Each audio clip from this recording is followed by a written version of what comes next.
Então, assim, o que que mudou bem na prática mesmo, assim, de ferramentas, de habilidades necessárias na visão de vocês? Pensando em ferramentas, a gente sempre teve aí para engenharia de dados, as validações são os testes, seja unitários, que a gente vai avaliando aí, a qualidade dos dados ao longo da pipeline até entregar uma tabela final.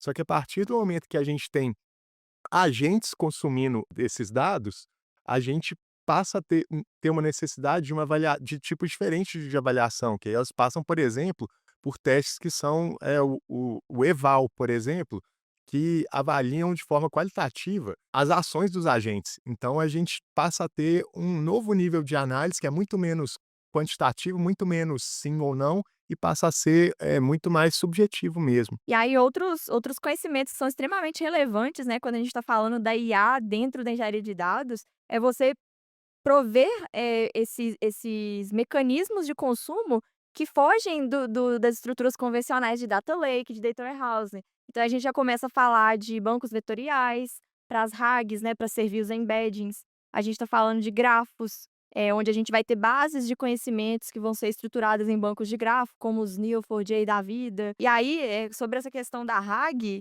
não é trivial, né, Luiz, você desenvolver uma RAG hoje. Não, até porque quando a gente para pra pensar na função da engenharia de dados, a RAG pode ser literalmente qualquer coisa, né. A RAG é um código-fonte, vamos supor, estou migrando um sistema legado e estou refazendo ele uma tecnologia mais nova. O código-fonte original é uma RAG. Estou mexendo com imagens, eu posso ter um banco de imagens, estou mexendo com textos, com o base de conhecimento da minha empresa, eu tenho uma Wikipédia qualquer, aquilo pode ser uma RAG.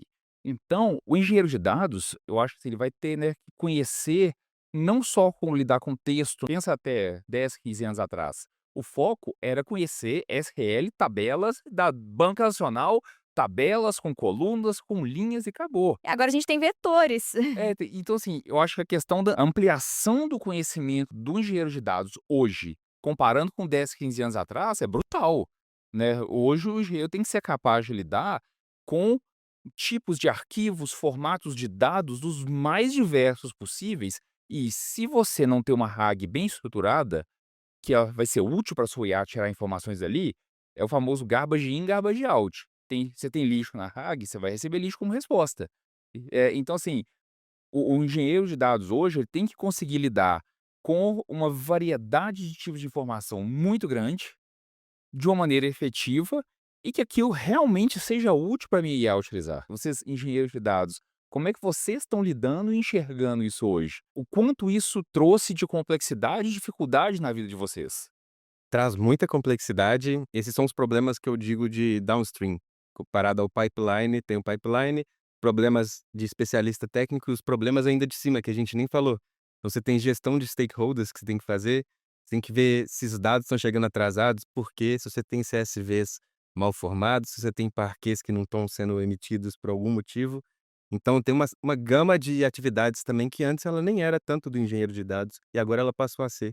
Porque com o avanço da IA fazendo coisas operacionais que o engenheiro de dados não precisa preocupar mais, ele consegue, ter uma visão muito mais de negócio também, trazer essa visão, ser o dono do dado, ser alguém que a liderança vai procurar no momento de aperto, no momento que o pipeline quebra. Passar essa confiança num contexto corporativo, acho que é essencial também.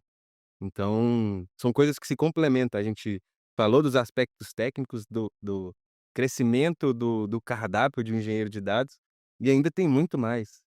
Então, assim, é um cenário desafiador, mas não desanimem, assim, também, porque é muito legal, é muito recompensador quando você continua aprendendo uma coisa que você nunca ouviu falar e agora você está conseguindo mexer. Traz um pouquinho do tema que eu estava falando da adaptabilidade.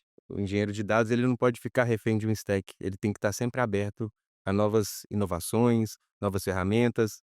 Tentar entender como que as ferramentas elas se relacionam também é uma função que eu digo que é fundamental, é core.